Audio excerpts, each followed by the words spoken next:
This is my buddy Marvin Thompson. He's going to talk to you about painting Rogers drums in Covington, Ohio in the 1950s and 60s. We're smoking about this finish, the mahogany finish? Yeah.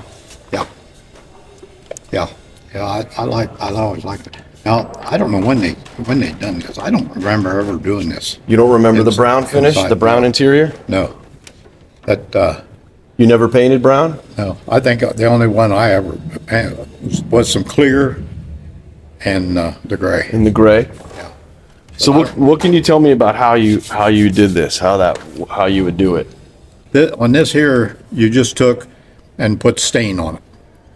You didn't put sanding sealer. I was thinking of painting it, but you put the mahogany stain on it, Right. and then you let it dry. Well, we put it on with burlap. It was paste, and you rubbed it in, and then you let it dry a little bit, and then you rubbed it off with more burlap. You know, and then you put your sanding sealer on it after it dried, and then you sanded it down real good and get the pores out of it, and then you put your clear lacquer over it. Right. And then after it dried, then they always wanted to take steel wool and knock the shine off of it for whatever reason. I don't know. It was a little too shiny? Yeah.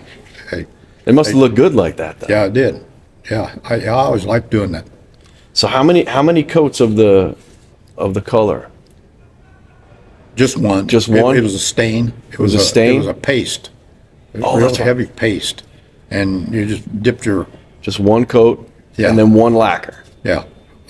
you'd dip that burlap down in there, and then you just keep rubbing it in to cover it. Yeah. And then it'd dry up a little bit, and then you wouldn't want to let it dry too long, because then you couldn't hardly get it off. Right. But then you just wiped it off. And then you was ready for your sanding sealer and your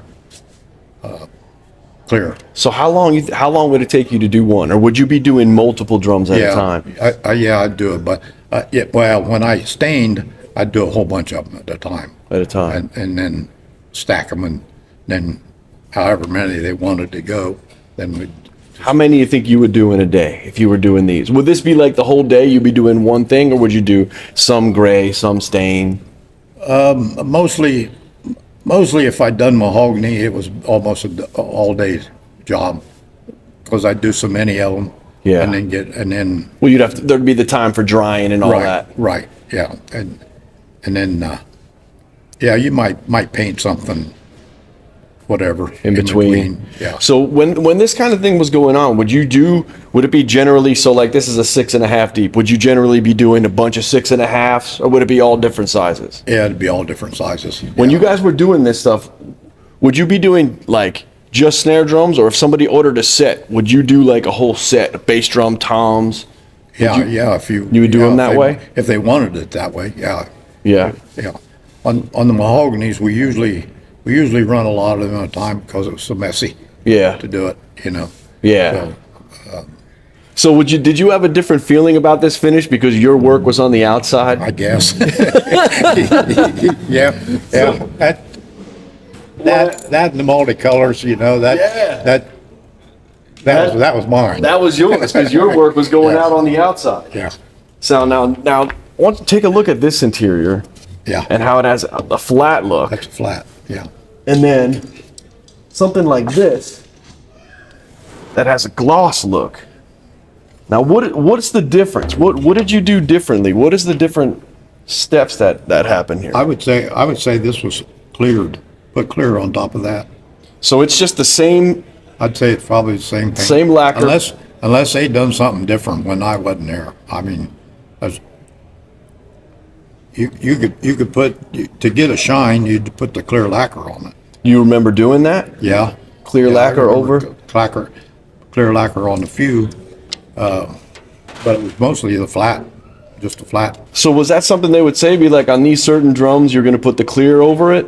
Yeah. You never knew why? They would just say, these shells get the clear? Yeah. Did you have like a list, like an order, but like, here's what you're going to do today? You're going to do these drums, and this will have a lacquer on it, or? No, not really. They would just Just stack them up in your station? stack them up, and whatever they wanted. Right. Then we would go with that.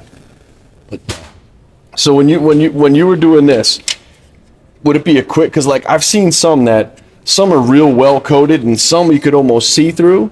Was it a pretty quick thing? You just kind of reach in and spray it and get it out? You just lay it down this way on a turntable. Yep. And then just spray it on this side. And then you turn it over and spray it the other way. My phone's ringing. So what you think the majority of the stuff you did was probably the gray interiors? Yeah. You did more of that than anything else? Yeah. Very, very seldom would I do just a natural. And like I say, I don't know when, and that's just like on the black and the white that you talk about once in a while. Yeah. I never. That was before you? That must have been before. And you started in what, 59 you said? 57. 57. Yeah. Wow, so I'm surprised you hadn't seen them. Must have just stopped. Yeah. So when you got there, it was already gray. Very. And I remember you told me who trained you, but that was Joe Whitenack? Joe Whitenack trained me to paint, yeah. So was he painting before you were there? No. No. Joe Baker. Joe Baker. Joe Baker was a painter at that time. So you took his position, or he was still there when you? No, I took his position. He quit. Joe And Baker. They was in. When I started there, I was just a flunky, just Doing done whatever. everything because I started at 16, Wow. and I drive truck back and forth to platers and just whatever they wanted to do, whatever. I'd sweep the floor or anything. Yeah. And then I guess the painter was leaving. But then he was leaving, and I wanted to quit school. So I asked Joe, and Joe was my neighbor. Joe Whitenack. Joe Whitenack, yeah. I asked him for a job. Well, he gave me the summer job, and then that was just for the summer. And then I decided to quit school. And he said, well, we'll have to talk to your parents about that, because they was good friends too. Yeah. And so I quit school, and that's when he taught me to paint. Excellent. There was I read some of your, I've seen some of your videos. Yeah. And different stuff. And there's a lot of people that's got a lot of different answers. Yeah. Yeah. Yeah. I mean, it's a long time ago, and Yeah. people were, remember differently. And See, that started, what, at 54? yeah. It started down there in 54.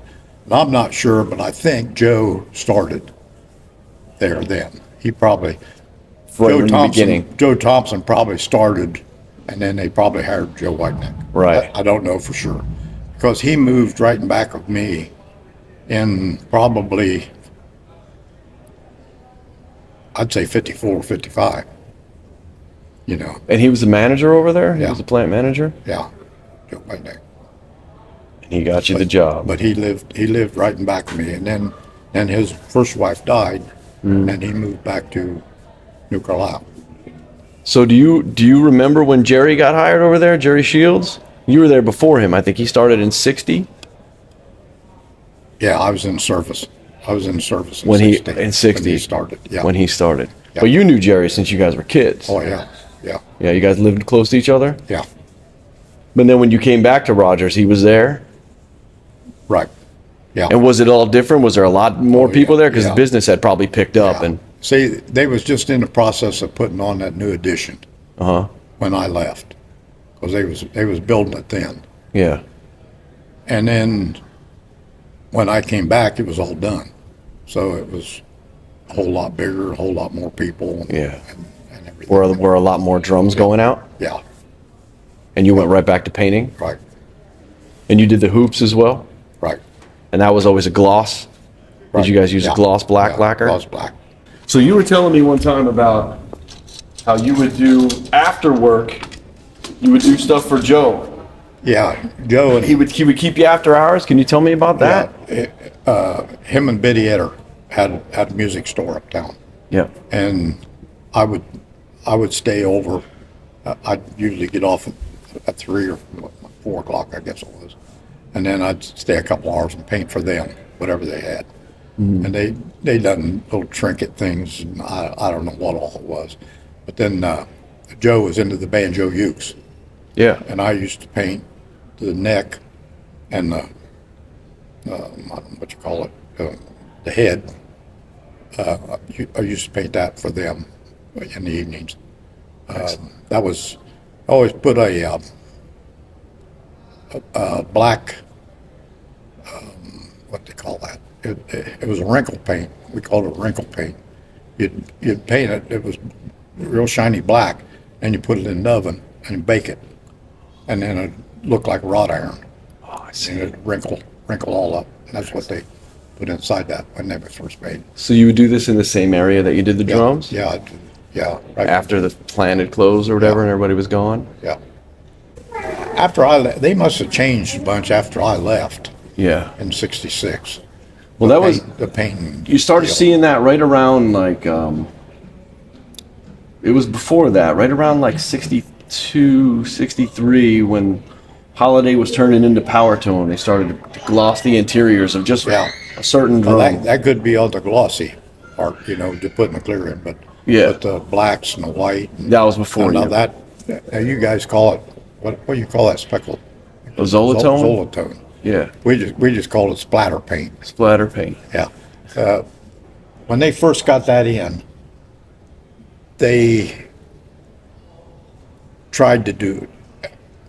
You almost need a pressure feed gun Yeah. to spray that with. All we had was suction feed, and I tried to I'd thin it and everything else. They brought some in one time, and there is a set. Now I don't know how much, if it was a 3 or 4 piece set that was on the outside. I've heard of that. Brian Kendall told me about that.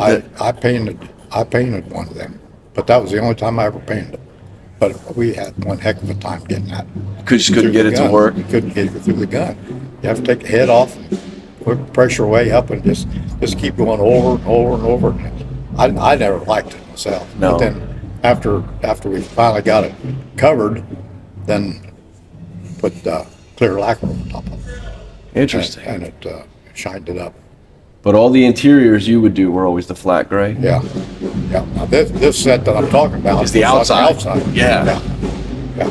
So did they possibly have an idea of maybe selling something like that, or was it an experiment? I don't know. And I don't even know if it might have been one of Joe's ideas. Just like an experiment. Yeah. So I don't really know about that. But it was I can't remember if it was a 3-piece or a 4-piece. But I had a heck of a time with it. They was gray inside, but Oh, they were gray inside. yeah. So that may have started as an exterior option, but they were this regular gray inside? Yeah. Wow. Yeah. That was just that one deal. Do you ever I mean, this is I don't expect you to remember it, but do you ever remember seeing those stamps while you were painting? No, not really. No, No. I wouldn't think so. No. But I thank you for taking the time, man. I appreciate it.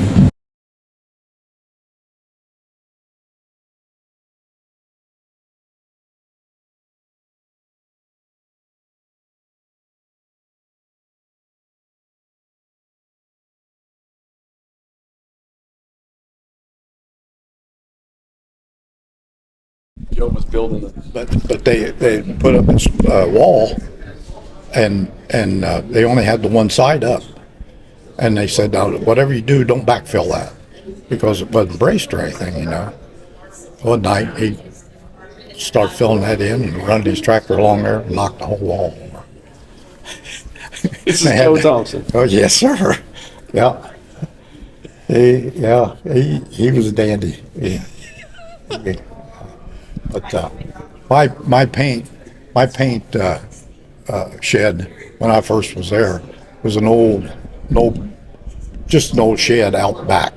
He had chickens and ducks and all kind of stuff around there. And me, I'm scared to death of snakes. So I'd go in there, that paint room, and that paint box, and get my paint. And one day I reached down to get a paint, and a chicken pecked me on the hand. Well, I had a heart attack.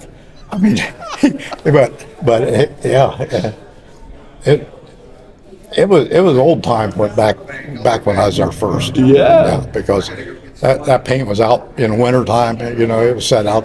You'd have to put it in a little oven we had and warm it up so you could use it. Yeah, probably mix it up. It was But it was a good time back then. It was a lot of fun when I was there the first time. But second time, came everything back got and busy. the business was together a Yeah. little bit more. Yeah. Man. That is funny about Joe. Yeah.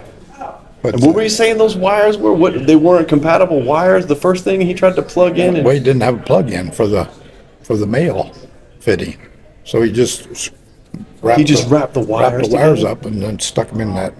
This was for a router? Yeah, big 440. It was 440 router. I mean, it would have killed you.